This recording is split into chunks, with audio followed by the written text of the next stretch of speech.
Fred just called me up after the holidays Fred were is her over. husband. Fred at the was time. her husband at the time. Okay. Exactly. He's my husband. I know what it are you is talking now. about? I know it is now.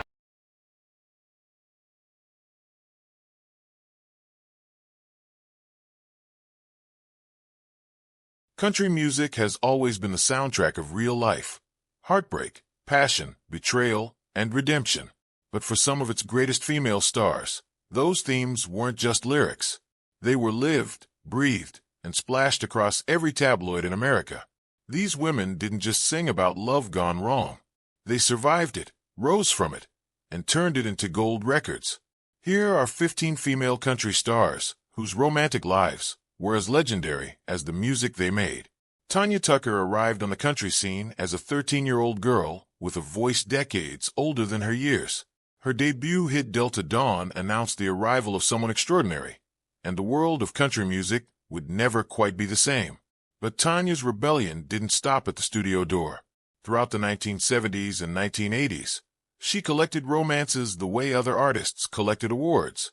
Her most high-profile relationship came with country legend Glen Campbell, a stormy, passionate affair that briefly produced an engagement before burning itself out entirely. The two were volatile together, the jealousy between them legendary in Nashville circles. Tanya herself acknowledged that trust was always the wound that kept reopening.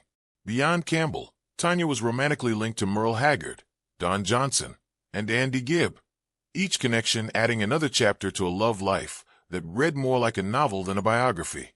She never married, a bold choice in an industry that often expected its female stars to settle down and soften their edges.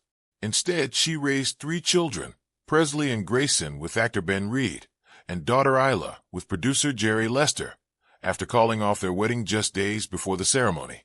Tanya Tucker lived entirely on her own terms, and her music, including Would You Lay With Me in a Field of Stone and Two Sparrows in a Hurricane, carried every scar and every moment of hard-won joy.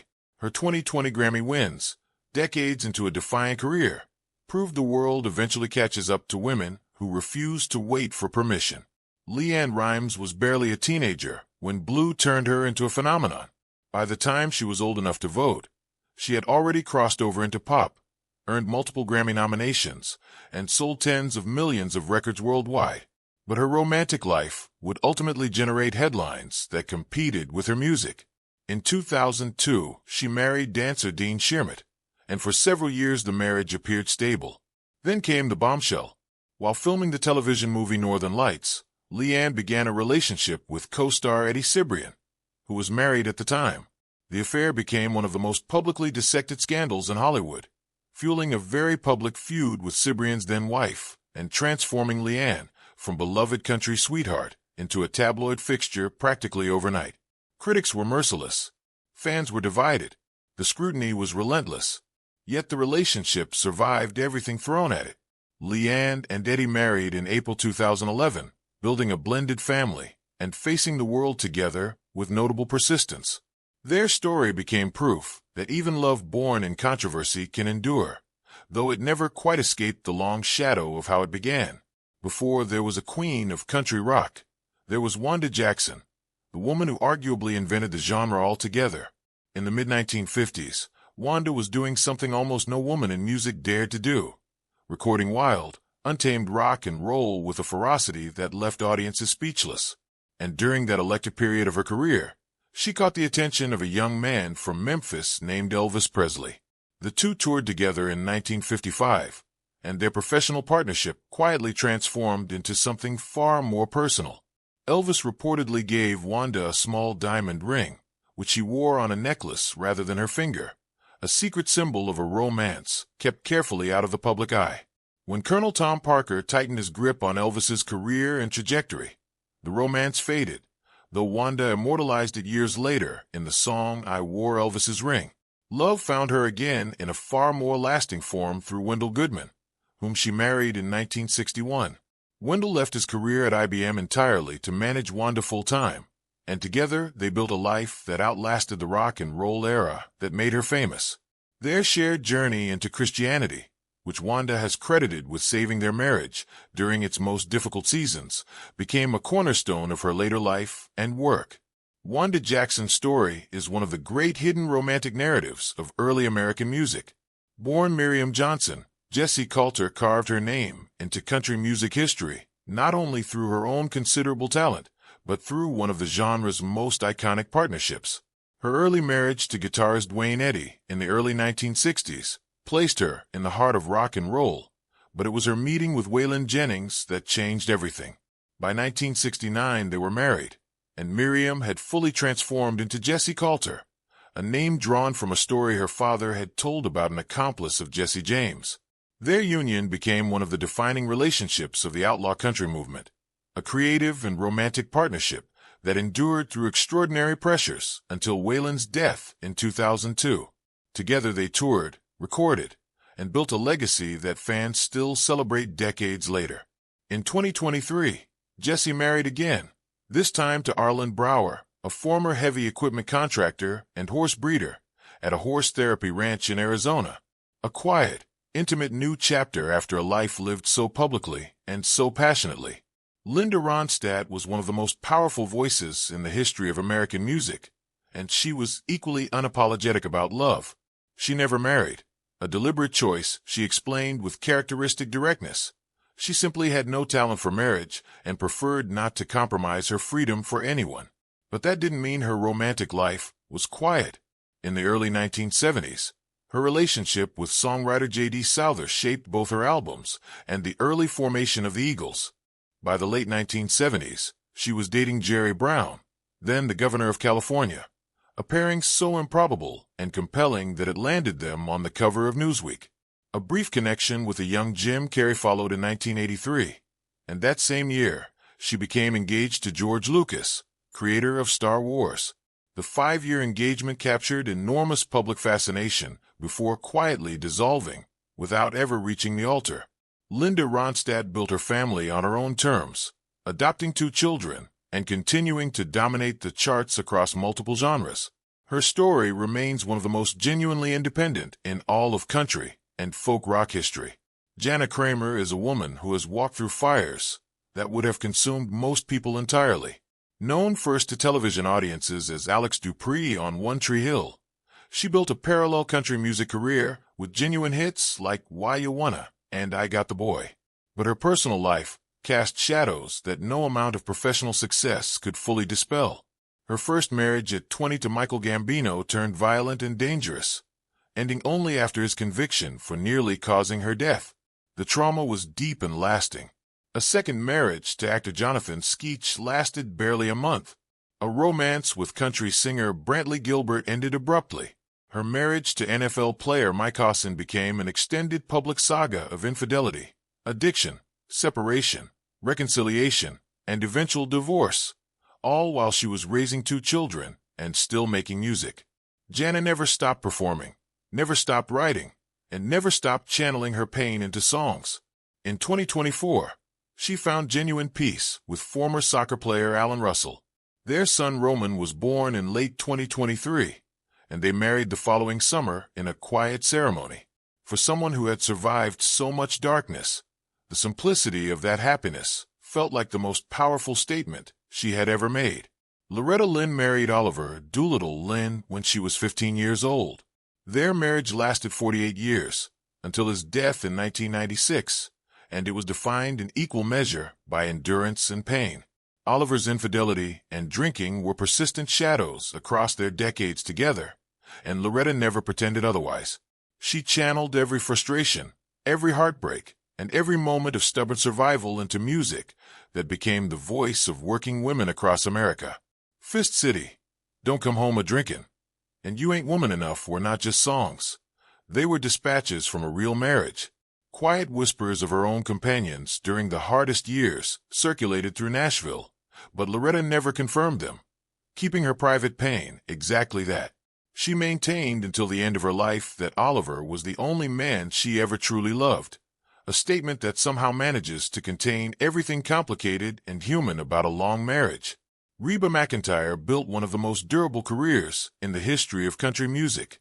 30 studio albums, more than 70 million records sold worldwide, 25 #1 singles, a hit sitcom, Broadway performances, and her own business empire. Her first marriage to steer wrestling champion Charlie Battles lasted 11 years. Her second, to manager Narvel Blackstock, lasted 26, producing a son named Shelby and a blended family. When that marriage ended in divorce, tabloids immediately began speculating endlessly about her romantic future. Reba largely ignored the noise and kept working. Then, in a story with the satisfying logic of a well-written song, she reconnected with actor Rex Linn, someone she had first met filming The Gambler Returns back in 1991, during the pandemic. They began dating in June 2020, eventually announced their engagement at the Emmy Awards in 2024, and have since worked together professionally on multiple projects. Few things in country music are more Reba than turning a decades-old connection into something lasting. Dolly Parton met Carl Thomas Dean on the very day she arrived in Nashville, fresh out of high school, while she was taking a break from a laundromat. He noticed her sunburn and struck up a conversation. 2 years later, they were married in Ringgold, Georgia, and they stayed married for nearly 6 decades. Carl became famous primarily for being the man almost never seen at Dolly's side publicly. Famously private, famously unbothered by his wife's extraordinary fame. Their marriage, which Dolly has described in terms suggesting unusual openness and flexibility, became one of the genuine mysteries of Nashville. How did a woman so vivacious, so celebrated, and so relentlessly public maintain such a stable private life?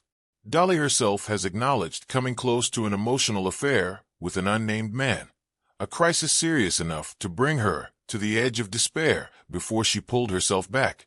Her ability to protect what mattered most while performing an exaggerated version of herself for the whole world remains one of the most sophisticated acts in entertainment history. Tammy Wynette arrived in Nashville carrying the weight of a failed first marriage and children to support, and she transformed that desperation into one of the most storied careers in country history. Her marriage to George Jones, the king and queen of country music, as the press called them, became the defining relationship of her era. Their duets, including Golden Ring and We're Gonna Hold On, mirrored a real marriage of explosive passion and equally explosive conflict. George's alcoholism made their life together genuinely dangerous and heartbreaking.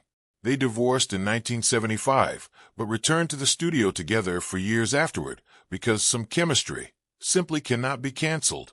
After George came a 6-week marriage to businessman Michael Tomlin, one of the shortest high-profile marriages in country music history, followed by her marriage to manager George Ritchie, which lasted until her death in 1998. Tammy's Stand By Your Man became simultaneously her greatest anthem and her most complicated legacy, a song she lived with in ways far more complex than most of its listeners ever realized. Winona Judd's voice was, from the beginning, something almost supernatural in its emotional power.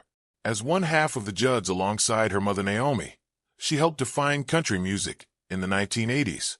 Her solo career was equally dominant, with her first several singles all reaching #1. But behind the voice was a personal life marked by turbulence. Her first marriage to businessman Arch Kelly III ended in divorce. Her second, to former bodyguard D.R. Roach, collapsed abruptly when he was arrested for assault, forcing Winona to file for divorce almost immediately. Through it all, she kept recording, kept performing, and kept surviving. Her marriage to Scott "Cactus" Moser in 2012 became one of country music's more quietly moving love stories, a relationship tested by a devastating motorcycle accident that cost Cactus his leg, and strengthened rather than broken by it. Winona Judd has earned every bit of the loyalty her fans have shown her for 4 decades. Trisha Yearwood arrived in 1991 with She's in Love with the Boy and immediately announced herself as one of the finest voices of her generation. Through 2 earlier marriages that ultimately dissolved, she maintained a deep friendship with country superstar Garth Brooks, a connection that endured even as both of them were married to other people. After their respective divorces, that friendship became something more. In 2005, Garth proposed on stage in front of 7,000 fans in Bakersfield, California, and later that year they married in an intimate Oklahoma ceremony, surrounded by his 3 daughters. Trisha Yearwood's story carries the particular satisfaction of love that waited patiently and arrived at exactly the right moment. Shania Twain is the best-selling female artist in country music history, with over 100 million records sold worldwide. Her partnership with producer Robert Mutt Lang produced A Woman in Me and Come On Over, the latter the best-selling album ever released by a female solo artist. It was also a real marriage, one that Shania trusted completely, which made the betrayal in 2008 so devastating. Mutt had been having an affair with Shania's closest friend, Marianne Thibault. The double loss, husband and best friend simultaneously, silenced Shania literally, causing a vocal condition that threatened her career. What followed, however, became one of the more remarkable second acts in popular music. She connected with Frederick Thibault, Marianne's ex-husband, their shared betrayal becoming the unlikely foundation of a genuine relationship. They married in 2011. Shania reclaimed her voice, her confidence, and her stage, returning to music stronger than many thought possible. Crystal Gayle built a persona of glamour and mystique that made her irresistible to rumor. Born in Kentucky as Loretta Lynn's younger sister, she deliberately cultivated a smoother, more pop-adjacent sound that separated her identity entirely from her famous sibling. Her floor-length hair became as recognizable as any album cover in country music. She married Bill Gatzamos in 1971, and that marriage quietly outlasted the careers of most of her contemporaries.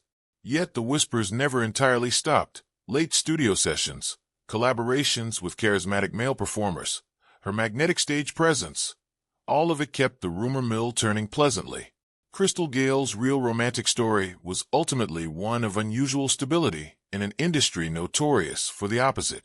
Lorrie Morgan inherited her father George Morgan's gift for commanding a stage, and she also inherited a romantic life of operatic proportions. Married 6 times across the decades, she experienced love, grief, betrayal, and renewal in quantities that would fill several lifetimes. Her marriage to country singer Keith Whitley, fiery, artistic, and genuinely loving, ended in tragedy when Keith died from alcohol poisoning, leaving Lorrie widowed with a young son. A relationship with U.S. Senator Fred Thompson in the mid-90s fascinated the public, without ever leading anywhere permanent. A marriage to Sammy Kershaw produced 6 passionate, combative years. Her final marriage, to businessman Randy White, gave her more than a decade of genuine stability before his passing in 2025. Lorrie Morgan sang from the center of her own experience, and her audiences always knew it. Everything in her voice came from somewhere real. These 15 women turned their most complicated chapters into their most enduring music. Their love lives were messy and human and occasionally catastrophic, and that's precisely why their songs still matter.